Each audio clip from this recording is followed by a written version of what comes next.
Hi, I'm Vagina, and guess what? I naturally clean myself. That's right.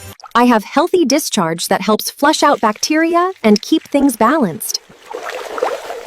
But when you douche, you disrupt my pH balance. Many women are harming their vaginal health without realizing it. Mistake 1. Using scented soaps or strong chemicals. The vagina is naturally self-cleaning. Using strong or scented soaps can disturb the natural balance of bacteria and cause irritation or infections. Mistake 2. Wearing very tight or non-breathable underwear. This can trap moisture, causing irritation and instead. Tight underwear, especially synthetic fabrics, can trap moisture and heat.